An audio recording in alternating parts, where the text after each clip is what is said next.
Assalamu alaikum wa rahmatullahi wa barakatuh, mes chers frères et sœurs. La dernière fois, nous avions dit que les jeunes avaient invoqué donc Allah Azza wa Jal pour qu'il leur accorde une subsistance et sa miséricorde. Et ensuite, nous avions vu le verset 10 de la sourate Al-Kahf dans lequel Allah Azza wa Jal dit « Quand les jeunes gens se furent réfugiés dans la caverne, ils dirent « Ô notre Seigneur, donne-nous de ta part une miséricorde et assure-nous la droiture dans tout ce qui nous concerne. » Dans ce verset, nous voyons qu'Allah Azza wa Jal répond en les guidant vers la caverne, où il leur accordera sa miséricorde et facilitera leurs affaires.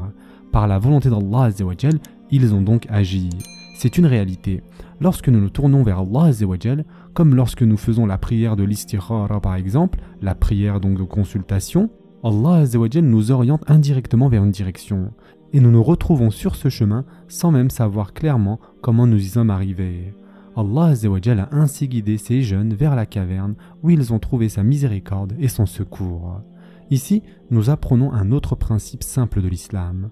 Jamais Allah Azza wa Jal n'envoie une épreuve sans qu'il n'envoie aussi avec la facilité. Comme Allah Azza wa Jal dit dans le Coran, en vérité avec la difficulté, il y a certes une facilité.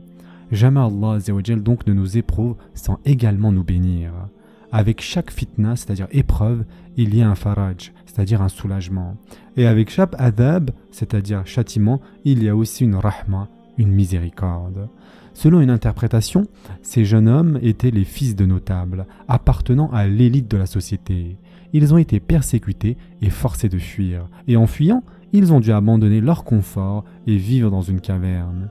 Mais en sacrifiant tout cela pour Allah Azza wa Jal, Allah les a comblés de bénédictions bien plus grandes. Le verset 17 décrit alors l'état des jeunes dans la caverne. Allah Azza wa Jal dit « Tu aurais vu le soleil quand il se lève s'écarter de leur caverne vers la droite, et quand il se couche, passer à leur gauche, tandis qu'eux-mêmes sont là dans une partie spacieuse de la caverne.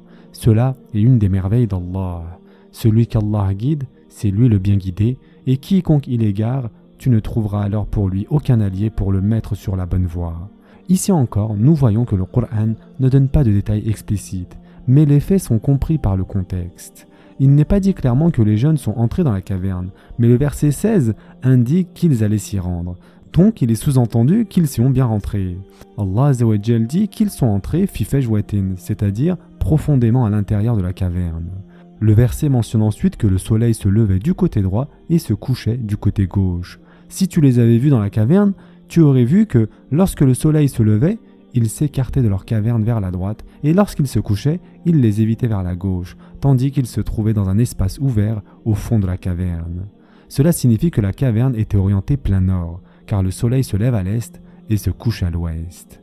Allah Azza wa Jal laisse entendre qu'il avait préparé la caverne pour eux, de sorte que l'ambiance, la température et la lumière solaire y étaient parfaitement équilibrées. Ils ont été placés donc dans l'une des chambres profondes de la caverne et Allah Azza wa Jal savait qu'ils allaient dormir pendant 300 ans. Donc, s'ils avaient été exposés directement au soleil, ils seraient morts à cause de la surexposition. Mais le corps a aussi besoin de soleil pour survivre. Alors Allah Azza wa Jal a voulu que la caverne soit parfaitement orientée de telle sorte que le soleil leur donne une lumière indirecte, sans jamais briller directement sur eux. Le verset 17 se termine avec « Voilà l'un des signes d'Allah.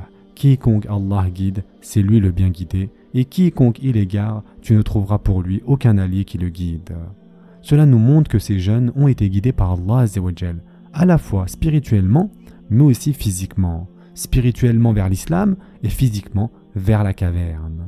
Dans le verset 18, il nous a ensuite décrit la manière dont les jeunes étaient allongés. « Et tu les aurais crus éveillés alors qu'ils dorment, et nous les tournons sur le côté droit et sur le côté gauche, tandis que leur chien est à l'entrée, pattes étendues.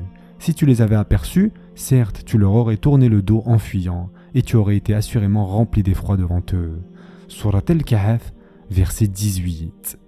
Cela montre que les jeunes hommes étaient allongés d'une manière telle que leurs yeux restaient ouverts. Allah Azza wa Jal les a fait dormir alors que leurs yeux étaient ouverts, et il les faisait tourner continuellement sur leur flanc droit et sur leur flanc gauche. Mais pourquoi cela ? Parce que comme nous le savons, si une personne reste allongée au même endroit pendant longtemps, son corps finit par s'engourdir, le sang stagne et les muscles s'atrophient. Alors Allah Azza wa Jal les faisait se tourner naturellement comme nous nous tournons durant notre sommeil. Le verset ajoute que leur chien se trouvait à l'entrée de la caverne, posé sur ses deux pattes, dans la position typique d'un chien en posture de garde. Une telle scène à l'entrée de la caverne, conclut le verset, était tellement impressionnante qu'elle aurait fait fuir toute personne qui l'aurait vue par crainte. Cela montre que l'état des jeunes hommes et de leurs chiens constituait un spectacle redoutable. Certains savants expliquent que, selon la perception commune de l'époque, ceux qui vivent dans des cavernes sont souvent perçus comme des criminels ou des brigands. Donc, le simple fait de voir 7 hommes et un chien dans une grotte aurait suffi à semer la peur. D'autres savants ajoutent qu'Allah Azzawajal aurait permis que les cheveux et les ongles des jeunes croissent énormément, renforçant ainsi l'aspect effrayant. D'autres encore affirment que le simple fait de voir 7 personnes allongées, les yeux grands ouverts, se retournant lentement dans une grotte, constitue déjà une vision suffisamment terrifiante.